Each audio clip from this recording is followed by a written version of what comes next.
हरकुथुगु Agartala rail स्टेशनाव city grain याक्तन खालायनाय बिहारनि बरिखलनिनो रमिमानखा जिआरपि थानानै नायमोथांरक तांसल दर्पणको 2000 हिनि सागा जिआरपि थानानै उसित तापसदा बरंखा सुनीता देवी उमरंगने बिसि ब्रैजिचार ते रिता देवी उमरंगने बिसि थामजिबा जिआरपि ते आरपीएफ थानानै गोथाराजों लुवाजों बिसिंते ब्रंनो रमिमानखा ब्रकनि थानानै शेर नैजिसा सिटी ग्रान मानखा जिआरपि थानानै उसित तापसदास तांसल कक्टमात्रनि बिस्कंगो साका बेकथाइनियो रुतुमुं खालायनो बिहारनि बरिखलनि थानानै सिटी मानखा एनडीपीएस मामला ब्रकनि साकाव फिनै तांसल दर्पणको 2000 हिनि साका उसित तापसदा দুজন গাঁজা পাচারকারী ধরা পড়েছে। কোন জায়গা থেকে ধরা পড়েছে এবং তারা কোন জায়গায় যাওয়ার উদ্দেশ্যে গাঁজাগুলো নিয়ে গেছিল?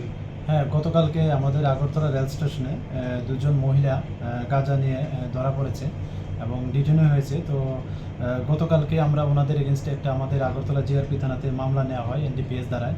তো নাম জিজ্ঞেস করলে ওরা বলে একজনের নাম সুনিতা দেবী, যিনি পাটনা জেলা অন্তর্গত বিহার, আর অন্যজন হলেন শ্রীমতী রীতা দেবী, উনি বৈশালী জেলা অন্তর্গত বিহারে। তো ওনাদের কাছ থেকে দুটি হ্যান্ডব্যাগের মধ্যে মোট 21 কেজি 65 গ্রাম গাঁজা মানে পাওয়া গেছে আর কি, এবং তাদের পজিশন থেকে এগুলি সিজ করা হয়েছে। তার বাজার মূল্য কত? বাজার মূল্য ওরা তো বলছে যে এগুলি মানে তাদের এখানে অ্যাটলিস্ট 15,000 থেকে স্টার্ট হয়, 15,000 20,000 এরকম।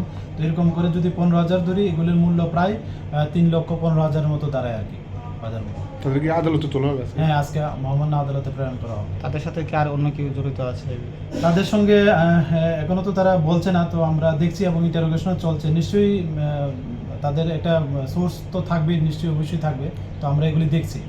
প্রত্যেক দিনই রেল স্টেশনে গাঁজা ধরা পড়ছে এবং বহিরাজ্যের পাচারকারী ধরা পড়ছে, সেই বিষয়ে আপনারা কীরকমভাবে পদক্ষেপ নিচ্ছেন সেটাকে বন্ধ করার জন্য? দেখুন, আমরা যখন এরকম কোনো খবর আসে যে কন্ট্রাব্যান্ড আসছে বা আসতে পারে, তখন আমরা আগরতলা জিআরপি, আরপিএফ এবং বিএসএফ এবং আমাদের যে আরও সিস্টার এজেন্সি আছে, আমরা এটা মানে নিজেরা চক আউট করি এবং এটা আমরা যে মানে একদম যা স্পেশাল চেকিং আমরা করি এবং কাউকেই এই স্টেশনকে আমরা যে এনডিপিএসের কোনো কন্ট্রাব্যান্ড যাতে নিয়ে যেতে না পারে বা রেল স্টেশনকে যাতে ইউজ না করতে পারে, আমরা সবসময় এটা নিয়ে মানে কাজ করছি এবং ভবিষ্যতে এরকম চলতে থাকবে এই ব্যাপারে।